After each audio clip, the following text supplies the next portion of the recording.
Hey guys, now before I start today's video, I'd like to add that I did miss a card in my list. There is a card called Hysterical Sign or Hysteric Sign. I left it out. It searches a really important card in the deck, but play that at 3 copies. Just when you see the list, cut both the Skullmeister and cut the Monster Reborn. But yeah, without further ado, let's go right into the video. Easy ways of special summoning from the deck. The deck continues to gain you free advantage, and it's surprisingly a really good rank 4 spam deck. So without further ado, let's jump right into the deck profile. Starting things off, I play 3 copies of Harpie's Channeler. This card is by far the best Harpie's card, and there's easy 1-card combos that you can do to pull off some decent boards with it. So you can discard 1 Harpie, special summon 1 Harpie from your deck in face-up defense position. Now, at first, I was kind of hoping that it would just say discard 1 card, because then there could be some actually really cool Orcus synergy there, but it does specifically say Harpie card, so this is this is so cool to pull off. So you can discard a Harpie, special summon a Harpie from the deck in face-up defense position, and it doesn't negate the effect. So I'm gonna ignore the other effect because it doesn't really matter, but the best target for this card is the 3 copies of Harpie Perfumer. So this card can, when it's normal or special summon, can add a spell or trap from your deck to your hand that specifically lists Harpie Lady Sisters. Now, a lot of the older Harpie cards are pretty good, and they almost all list Harpie Lady Sisters, but the best one by far is Elegant Egotist, it's literally a searchable quick launch. It says special summon 1 Harpie Lady or 1 Harpie Lady Sisters. That's insane. This thing is a searchable quick launch, and that's how good this deck is. People were saying that, oh, this deck is kind of cool, but it doesn't really do a lot. This deck is actually insane, and I really think that this deck has potential. Depending on the support that it gets, it could definitely be super solid. I play 3 copies of Harpie Oracle.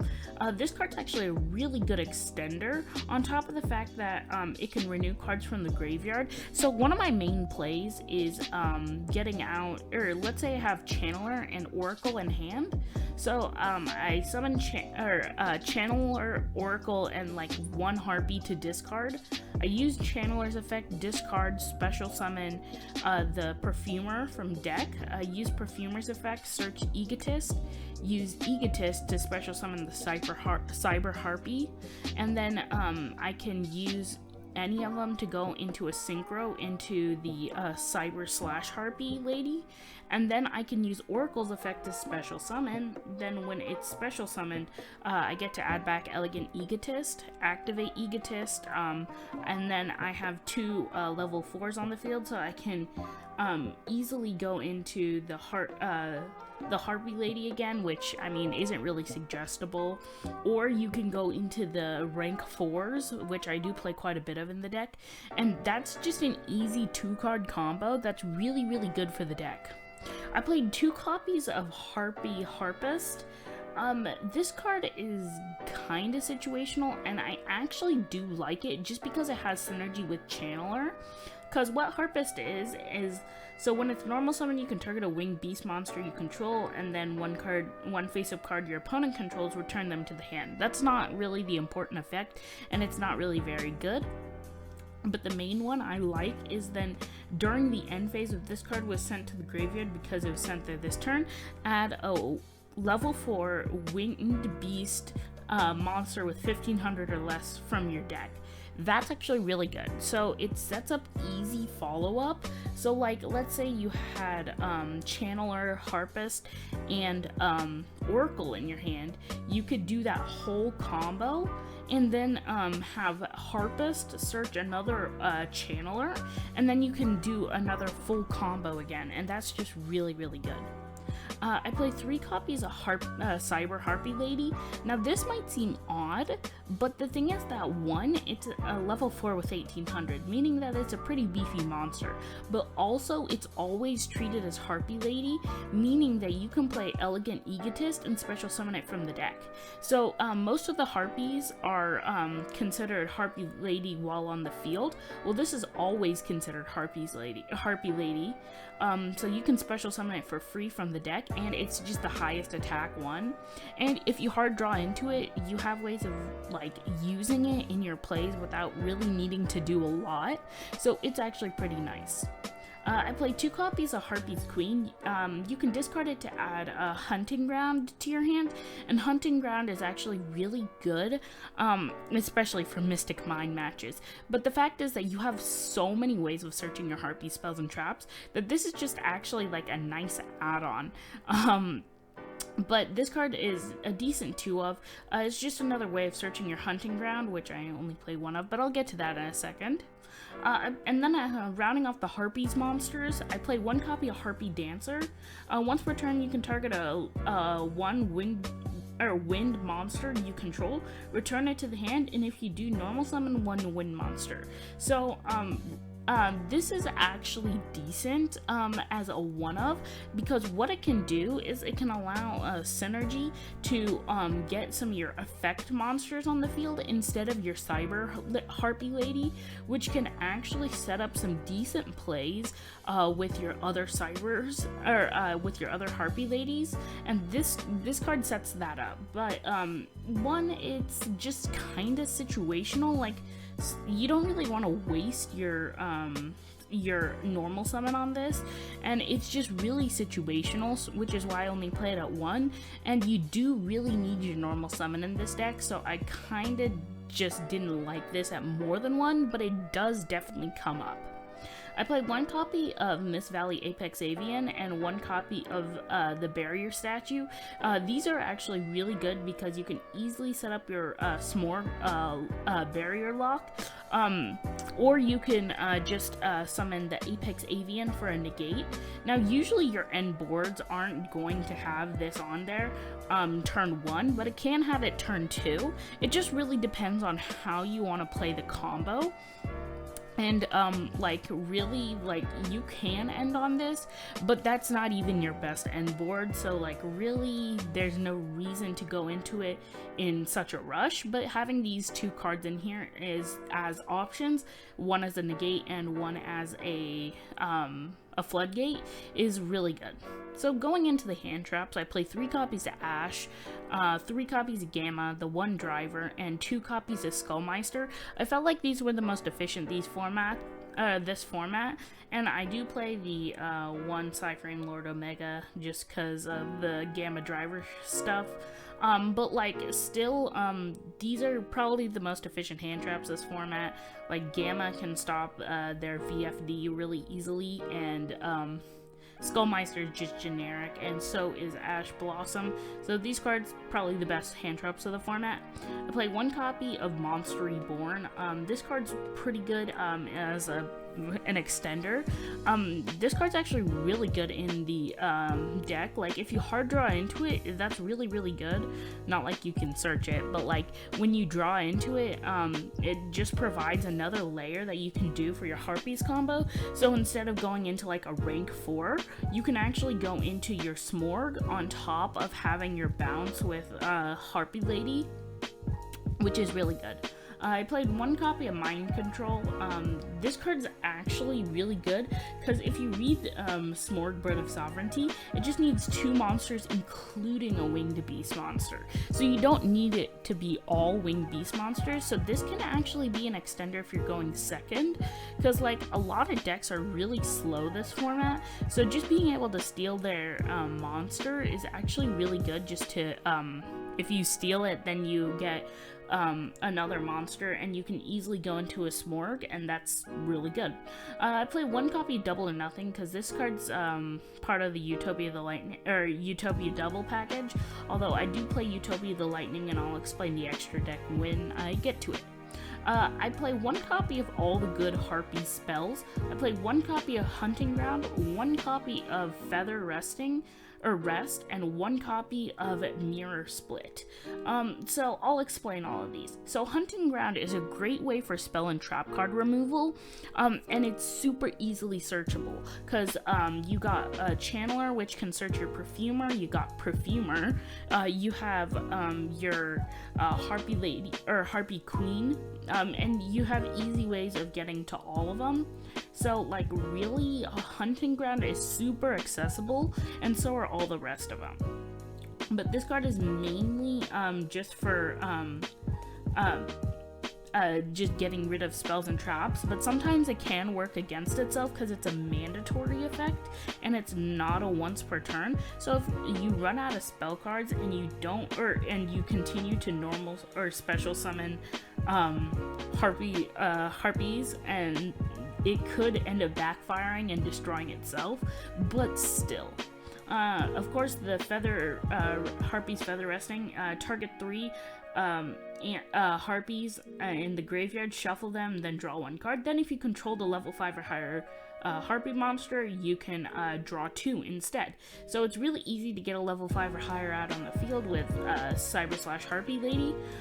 Plus, this card is like basically Pot of Avarice on crack. Like, this card's really, really good. And it can easily get you free draws, and it's super searchable with this deck. And then I played 1 copy of Alluring Mirror Split. This card's actually pretty good because it helps you renew your Harpies. So when a Harpie Lady or Harpie Lady sister you control is destroyed by battle, you can special summon 1 Harpie monster from your deck with a different original name than the destroyed monster. Then if this card you control is destroyed, you can target 1 in the Harpie monster in the graveyard, special summon it. So this card's actually really good and super searchable. I didn't use it a lot in playtesting because it wasn't the main target I wanted to search, but it's still really, really good. Just adding another layer of, I would say protection, but adding another layer of recurrence to the Harpie archetype. I play 3 copies of Elegant Egotist. This card is an easy, searchable, non-once per turn quick launch. This card's insane, especially in this deck that has 6 ways of easily getting into a searcher for it, on top of the fact that if you hard draw it with literally any of your Harpie monsters, you basically get a free rank 4 or a free link 2, which is really, really cool. Then I play 3 copies of Harpie's Featherstorm. This card is the most psycho card in the entire deck. If you control a winged beast monster, until the end of this turn, negate any monster effects your opponents activate. If you control a Harpie monster, you can activate this from the hand. What? This card is insane. Like, this card just shuts down your opponent the entire turn. Literally, like, even if they manage to beat over your winged beast monster, it's not gonna do anything because they, like, are stuck. And this is easily, it can't be searched in the deck, but still, like, it's a really, really good card. And I didn't put Harpie's Feather Duster, even though it's actually searchable with this card, just because it didn't come up a lot. Plus, usually my opponent didn't end up destroying my back row before I sprung this on their standby phase. So that is it for the main deck. The main deck is solid. So one thing I'd like to bring up before I go into the extra deck is that this deck is very susceptible to hand traps. It goes off really easily. It's got a bunch of really cool combos, and not a lot of people know about it, but the deck is very fragile, so when you're playing it, you need to be very careful. Make sure you set up your floodgates soon, and make sure that if you know your opponent has something, play it slow with this deck, because this deck can go into a grind game really easily.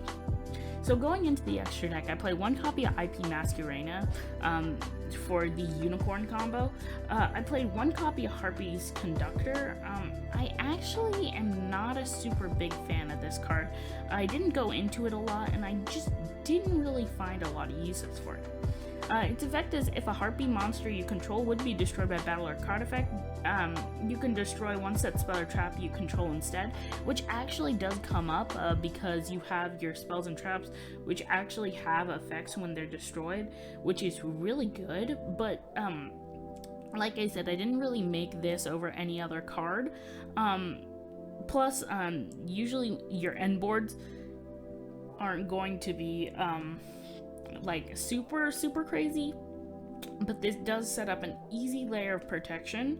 Plus, its other effect is if you control another Harpie monster, you can return this, or you control is returned to the hand. You can target one special summon monster your opponent controls and return it to the hand. So this deck isn't super big around that, but you do have cards like Harpie Dancer and a few other cards in the deck that actually help you bounce cards to your hand, which actually does work pretty well. But like I said, I didn't make this a lot. You could bump it up to 2 because it does provide some nice protection for your cards. Plus, even though it is a once per turn, just getting that one-time search for any of your spells and traps is really good. I played 1 copy of Smorg because it's easy to go into in the deck, and it sets up some nice floodgates / negation, which is something that this deck desperately needs, which is pretty good. I played 1 copy of Access Code, easy OTK with this card, plus you can use stuff like Unicorn really easily in this deck. I played 1 copy of Harpie's Pet Phantasmal Dragon. This card's basically indestructible other than by battle, but like still it can attack your opponent directly as long as it has materials. Then during each end phase you detach one. So like still this card's really good, super easy to go into in this deck with any of your end boards, but like still this card's really good.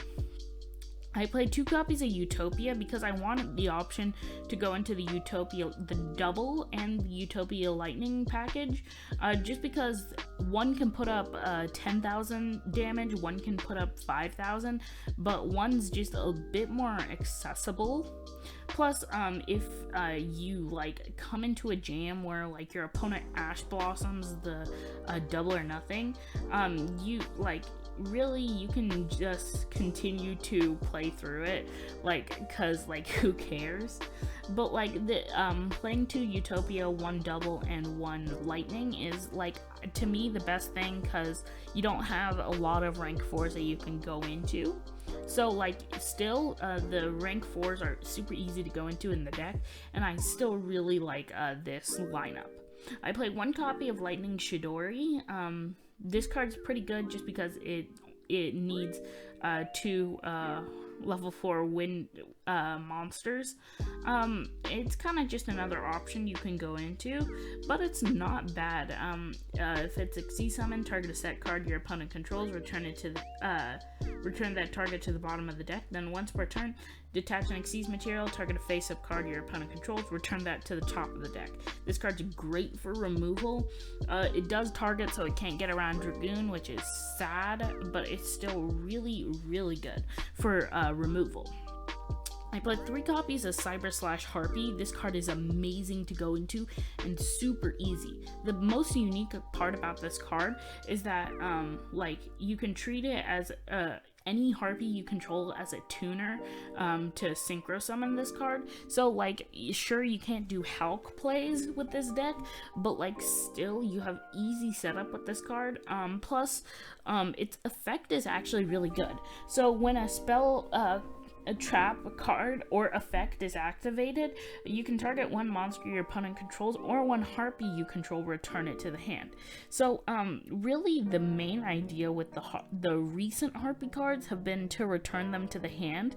Even though they don't gain certain effects off of it, you can actually do some crazy stuff with it, especially with cards like Conductor. But this card's just the best card in the entire deck just because it can return your opponent's cards, and like sometimes that does have like some issues because you can't negate, but this card's still really insane.